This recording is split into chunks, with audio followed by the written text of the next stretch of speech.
Very good morning, everyone. I hope all of you are fit and fine at your home. Today, I'm going to teach you a new chapter. The name of the new chapter is Childhood. The name of the author is Marcus Narton. So, today I am going to teach you a new poem that is Childhood, which has written by Marcus Narton. Here, in this particular poem, the poet is obsessed with the loss of his childhood. So, loss of childhood and stepping into the world of adults was a gradual process. The poem describes the growth of individuality, rationality, and the ability to see through the hypocrisy of the grown ups. They were the gradual steps that lead to the loss of childhood and its innocence. Now I am going to tell you the main important points and the main important themes of this particular poem. The main important points and themes are: firstly, the poet obsessed with the loss of childhood. Secondly, rationality means the first step to maturity. Thirdly, the ability to see through the hypocrisy of adults. Fourthly, individuality and the loss of childhood. And lastly, childhood reflected in the innocent face of an infant. All right. So here in this particular poem, the poet seems to be obsessed with the question. And the question is, when did my childhood go? When he completed his 11 years, he grew rational. He realized that hell and heaven are imaginary concepts and don't exist anywhere but only in our mind. There came a period in the poet's life when he saw hypocrisy in the lives of the grown-ups. Perhaps that was the time when he lost his childhood. When the poet developed his own individuality, that was the stage when he ceased to be a child. Again, he started thinking independently without being influenced or directed by others. And in the last stanza, the poet does not ask when he lost his childhood, but asks where his childhood has gone to. The poet himself gives an answer.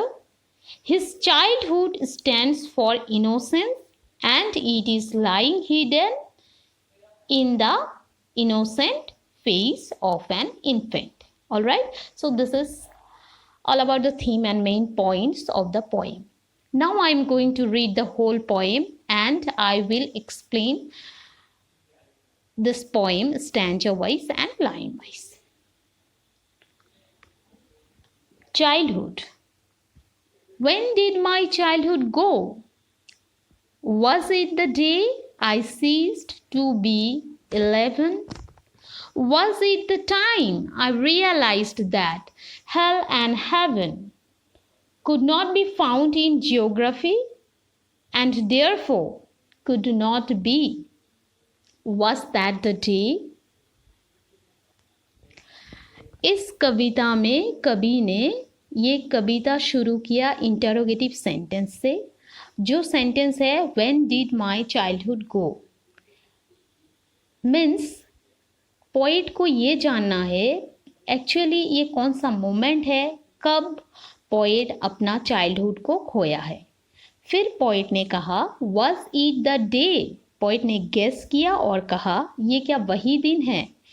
When I ceased to be 11, जब poet ने 11 साल पूरा किया। Seized का मतलब है पूरा करना। फिर से पोइट ने गेस किया और बोला Was it the time I realized that hell and heaven, ये क्या वही वक्त है जब पोइट के माइंड में हेल और हेवन का कंसेप्ट आया, जो टोटली इमेजिनरी कंसेप्ट है। हेल और हेवन कहीं पे भी एग्जिस्ट नहीं करते, but it is totally imaginary concept. Okay, फिर कवि ने बोला इनका कोई भी जवाब कोई भी बुक्स में नहीं है, इवन इफ जियोग्राफी बुक्स में भी नहीं है, तो क्या कवि को ये मान लेना चाहिए ये क्या वही दिन है जब कवि ने अपना 11 साल पूरा किया, और कवि ने या फिर कवि ने हेल और हेवन के बीच का जो डिफरेंस है या फिर कंसेप्ट को अंडरस्टैंड किया। ठीक है, तो this is all about stanza number 1। Now I am going to explain the stanza number 2. To stanza number 2, when did my childhood go? Was it the time I realized that adults were not all they seemed to be?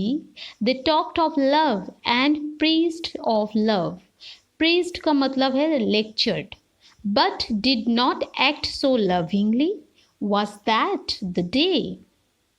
Again, the poet puts the same question. इस stanza number 2 में भी poet ने same question से शुरू किया और same exclamatory sentence से ख़त्म किया। तो यहाँ पे कवि को एक ही सवाल की आंसर चाहिए था।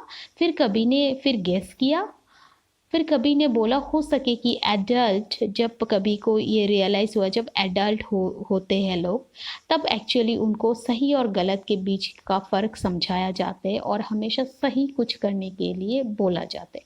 लेकिन जितना लोग बड़ा होते हैं उतना ही उसका अपोजिट करते हैं। लेकिन चाइल्डहुड में बेसिकली लोग प्योर होता है, और जितना बड़ा होते हैं अपना प्योरिटी धीरे धीरे खोने लगता है। दैट मीन्स अपना जो innocent, the quality of innocence, so जो इनोसेंट फेस है उसको खो देते हैं, और वो सीखते तो अच्छा है, जानते तो अच्छा है, सुनते तो अच्छा है, लेकिन करते हैं ठीक उसके ऑपोजिट।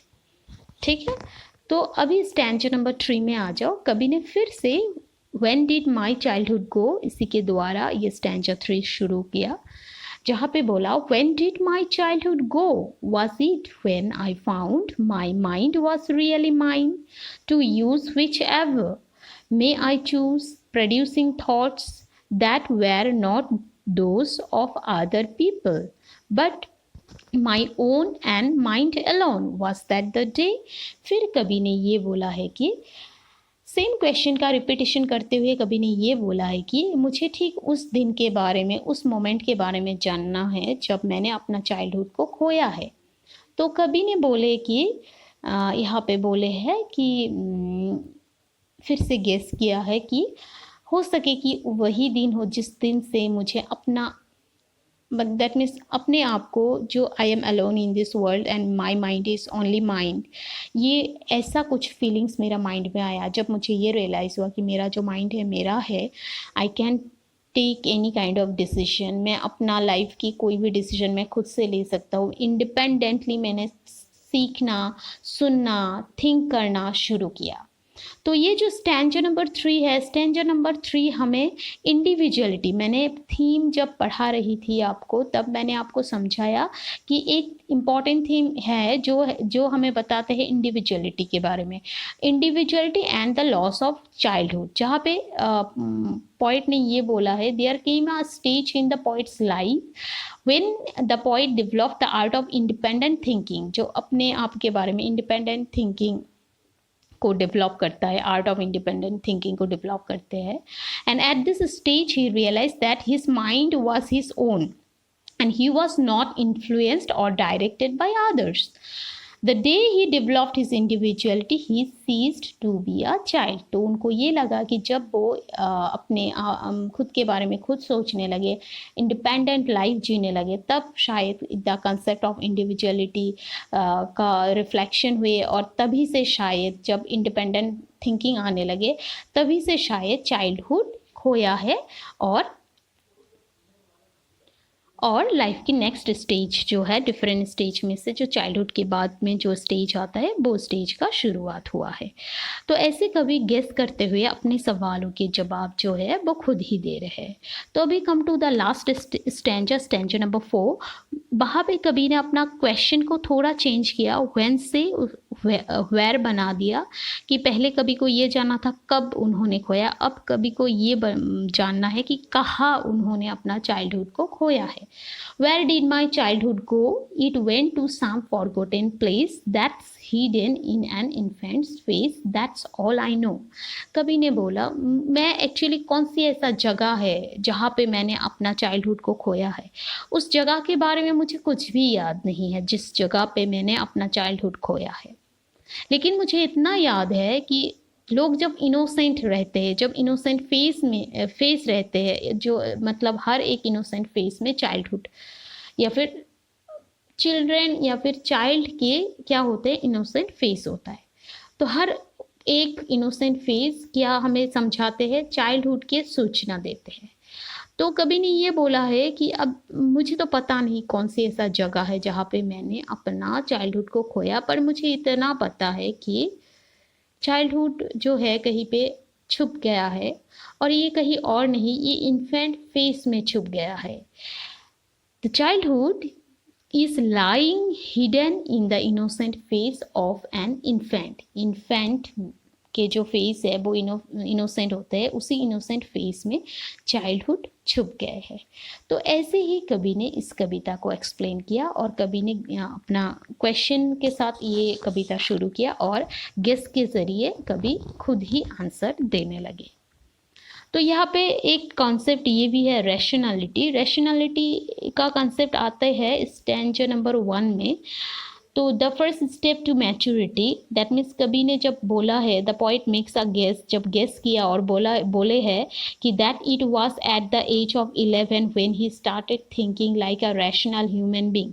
वो जब 11 साल पूरा किया और 12 साल उनका शुरू हुआ, और फिर वो तब दूसरे लोगों के तरह वो भी मतलब समझने लगे, सोचने लगे हेल और हेवन का कंसेप्ट को और उनकी डिफरेंसेस को, और ये जानने लगे कि which are totally imaginary concepts and they existed only in the human mind.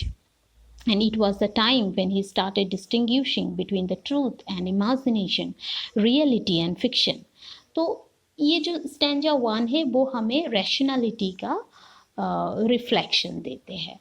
और उसके बाद जो हिपोक्रेसी की बात करूँ तो यहाँ पे है, perhaps the poet lost his childhood, तो वो अपना चाइल्डहुड खोया है ऐसा उनको फील हुआ है, और उनको ये भी जानना है कब उन्होंने अपना चाइल्डहुड खोया है। तो when he was able to see through the hypocrisy of adults, he realized that the grown-ups were not as good as they appeared to be. तो उनको लगता है कि जो चाइल्ड जितना सुंदर होता है, जितना अच्छा होता है, जितना इनोसेंट होता है, उतना अच्छा, उतना इनोसेंट, उतना साफ दिल की एडल्ट नहीं होते। जब एडल्ट को क्या समझाया जाता है, अच्छे और बुरे चीज़, मतलब which are the good, which are the best, okay, and what should we do, what should not, ये समझाया जाता है। तो लेकिन उनको पता है कि हमें क्या करना है, इंसान को अच्छे बर्ताव करना चाहिए, अच्छे बोलना चाहिए, अच्छा करना चाहिए, लेकिन वो करते हैं ठीक उसका ऑपोजिट। लेकिन जो चाइल्ड है, चाइल्ड कभी जो सीखते हैं वो वही करते हैं। तो ये जो एडल्टहुड का जो कंसेप्ट है, और जहाँ पे जो चाइल्डहुड और एडल्टहुड में जो थोड़ा फ़र्क है, और जो ऑपोजिट स्टेटमेंट्स आता है, जहाँ पे जो लोग सुनते हैं एक, करते हैं एक, तो ये जो है, तो this is giving us this, that means you can say this stanza number 2 which is giving us the idea of hypocrisy, जहाँ पे एडल्टहुड के बारे में बताया गया है, जहाँ पे प्रीस्ट ऑफ लव के बारे में बताया गया है, लविंगली के, that means affectionate feelings, loving, all kind of qualities के, काइंडनेस की क्वालिटीज़ के बारे में बताया गया, और उसके साथ उसका ऑपोजिट रिएक्शन के बारे में भी बताया गया।